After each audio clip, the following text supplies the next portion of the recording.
Het is gebruiksvriendelijk, veilig en heeft verschillende handige functies voor zowel particuliere als zakelijke klanten. Het belangrijkste nieuws van Curaçao in het Nederlands. Extra Journaal. Vers van de pers. Welkom bij Extra Journaal. Fijn dat u weer kijkt. Het is een historische dag. Curaçao plaatst zich voor het WK. Gisteravond iets na 11. Ja, was er een enorme vreugde-explosie hier op Curaçao. 0-0 tegen Jamaica met 10 minuten verlenging leidde er uiteindelijk toe dat Curaçao zich plaatst voor het WK voetbal 2026 in Amerika, Mexico en Canada. Het is voor het eerst dat we ons plaatsen. En we zijn ook het land met het minste aantal inwoners dat ooit zich heeft geplaatst voor het wereldkampioenschap voetbal. We hebben iets meer dan 150.000 inwoners en het is een hele bijzondere prestatie en dat leidde tot heel veel vreugde. Zoals ik al zei, om 11 uur barstte de bom op straat, in huizen. Mensen vierden feesten, werd natuurlijk ook uitgebreid gevierd bij de speciale plekken die waren gecreëerd. Onder meer op het Waaigat, waar heel veel mensen bij elkaar kwamen. En daarna vierden dat Curaçao zich plaatst voor het WK. Er was ook feest in Salinha, mensen gingen de straat op met vlaggen, toeters. Het is echt een hele bijzondere prestatie. En het is ook heel mooi voor Curaçao, daarom Curaçao pas bien. Ambtenaren krijgen een halve dag vrij. Nog maar net nadat Curaçao zich had geplaatst, liet vicepremier Charles Cooper weten dat niet een hele vrije dag wordt afgekondigd voor vandaag, maar dat ambtenaren 's middags vrij krijgen om op die manier mee te kunnen doen aan de festiviteiten die er zijn rond de selectie van Curaçao. En hij heeft een oproep gedaan aan de privésector op Curaçao, ook om daadwerkelijk mensen vrij te geven, zodat ze kunnen vieren samen met de selectie dat Curaçao zich plaatst voor het WK. De scholen gaan om 12 uur dicht, overheidsgebouwen zijn om 11 uur gesloten en de selectie komt om 1 uur aan. Rondrit en huldiging gepland. Ja, selectie komt om 1 uur aan en daarna wachten ze, ja, als ze eenmaal aangeland zijn, zal er daar festiviteiten zijn, maar rond 3 uur vanmiddag gaat er een bus met de selectie van Curaçao over het eiland rijden. De bedoeling is dat ze om 5 uur 's middags bij Waaigat komen. Daar is dan al een feest aan de gang met verschillende artiesten, met speeches ook van premier Pisas en minister Van Heijdorn, maar vooral met heel veel vrolijkheid voor de selectie. Als ze eenmaal komen, zullen ze gehuldigd worden en daarna is er nog ruimte voor meer muziek. Het belooft een prachtig feest te worden. Humanitaire hulp voor Jamaica. Er gingen natuurlijk honderden Curaçaose supporters naar Jamaica toe. Maar het land is onlangs getroffen door een orkaan. Dus niet alleen de voetbalsupporters die gingen naar Jamaica toe om de mensen te helpen. Maar er gingen ook mensen mee om hulp te geven aan Jamaica. En soms werd dat gecombineerd. De extra heeft contact gehad met mevrouw Butler. Die aangaf dat er een grote hoeveelheid kleding was die ze graag als humanitaire hulp naar Jamaica wilde sturen. Correnden heeft zich daarop opengesteld en er waren verschillende mogelijkheden om 9 koffers vol kleding op de Correndenvlucht naar Jamaica te laden. Dat is een hele mooie geste van Correnden die op die manier combineerde dat de voetbalfans naar Jamaica gingen, maar dat er ook hulp is voor de slachtoffers van de orkaan. Kleding is overhandigd aan het Rode Kruis van Jamaica, zodat ze deze kunnen gebruiken om mensen in nood te helpen. Correnden verandert naam in Cor en Dik. En dat is ook een geste van de hoofdsponsor van het Curaçaose voetbalelftal, van de voetbalfederatie. Het was al aangekondigd, als Curaçao zich zou plaatsen, dan verandert Correnden voor 1 dag in Cor en Dik. En dat is natuurlijk ter ere van hoofdcoach Dick Advocaat en assistent Cor Pot. Cor en Dik, het bedrijf, liet weten uitzinnig te zijn van trots na de spannende wedstrijd tegen Jamaica. En zoals bekend, het WK vindt volgend jaar plaats van 11 juni tot 19 juli. En op 5 december vindt de loting plaats en weten we waar Curaçao speelt en tegen wie in de eerste rondes. Viering 1 jaar Kiko y Eman. En dat is de bewustwordingscampagne die nu een jaar bestaat. En daar werd deze week bij stilgestaan door de minister van Justitie, Shalton Hato.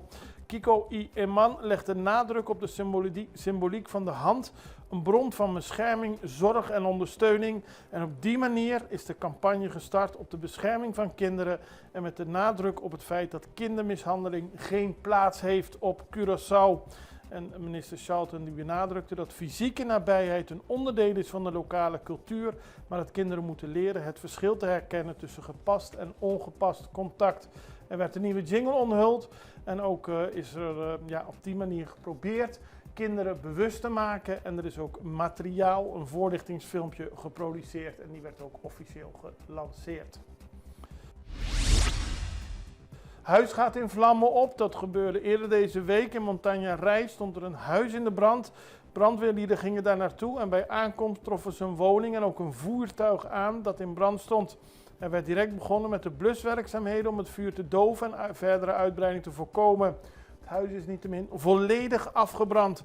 De politie en de brandweer doen onderzoek om de oorzaak van de brand vast te stellen.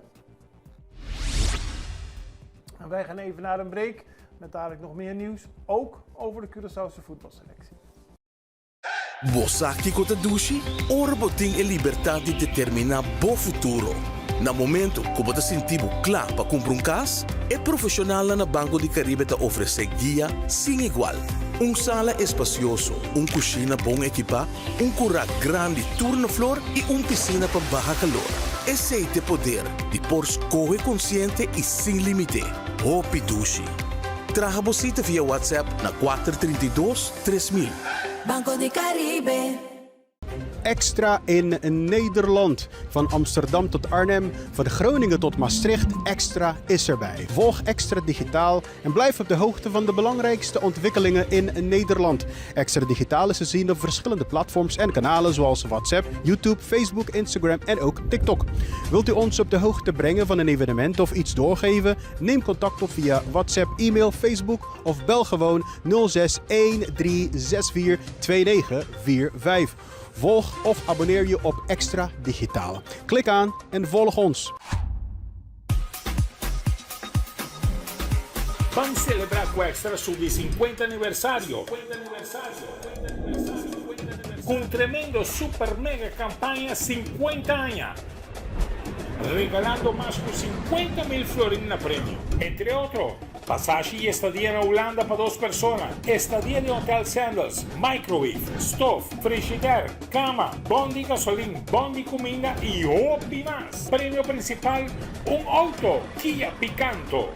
Busca Bocorán Extra Turdia, subir de website www.extra.cw y participa para Botadén.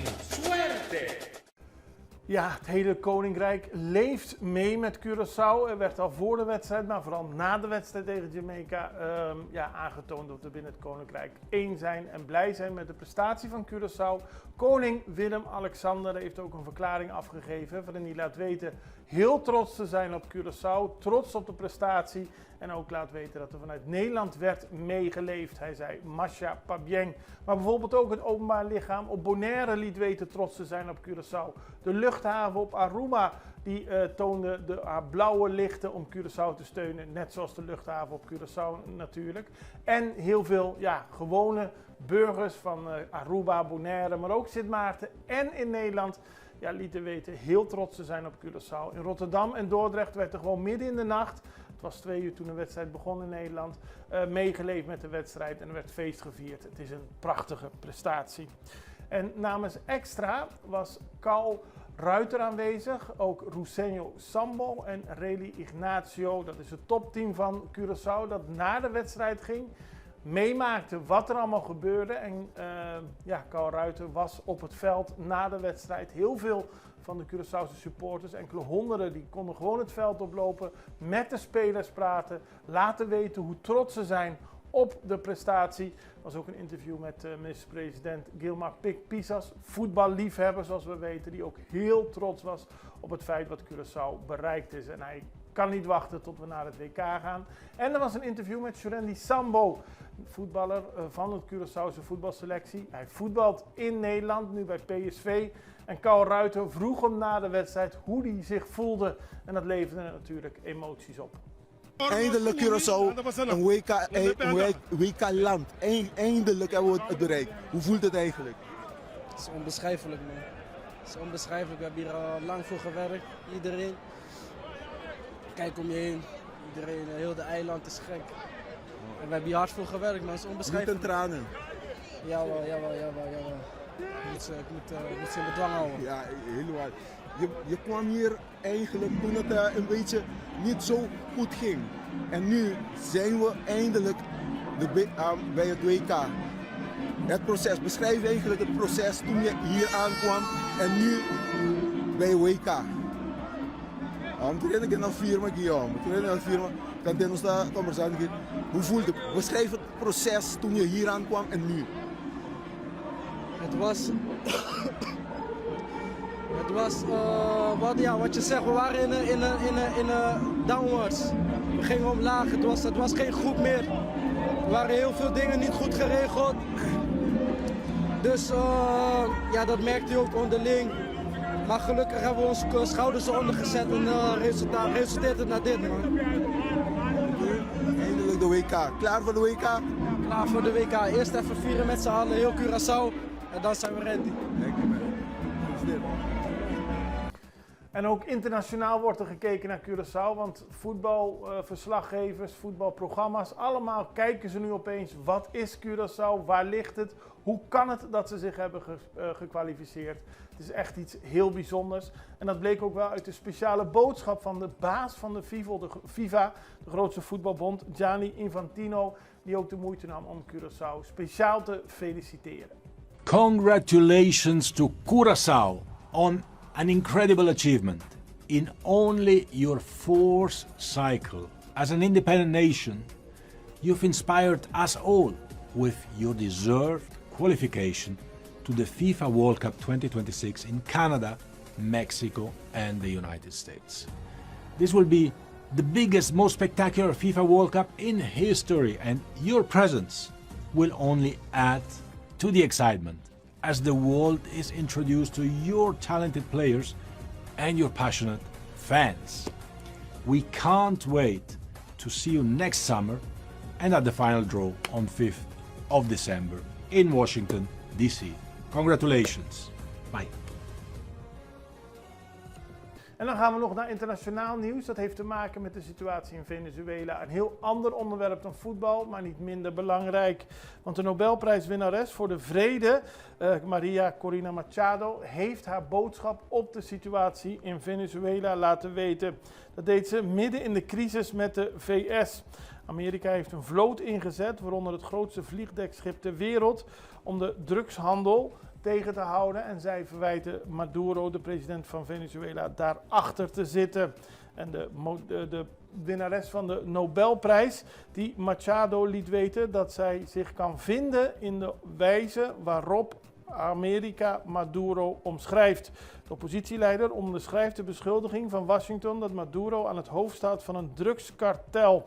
Verder gaf ze aan dat er nu ruimte moet komen voor het creëren van voorwaarden zodat een vrije en competitieve economie kan bloeien. Zij zegt dat alleen door de bevolking daadwerkelijk veilig en in vrijheid te laten stemmen het beter kan gaan met Venezuela. Volgens haar is sinds Maduro aan de macht kwam zijn er al meer dan 18.000 politieke gevangenen die in de gevangenis zijn geplaatst. Het moet stoppen, de misdaad van Maduro tegen de bevolking van Venezuela. En dat is de boodschap van de Nobelprijswinnares voor de vrede, Maria Corina Machado. Wij zijn aan het einde gekomen van deze aflevering van Extra Journaal. We zijn er morgen weer en ik hoop u ook. En veel plezier met de viering van Curaçao's prestatie. Dag.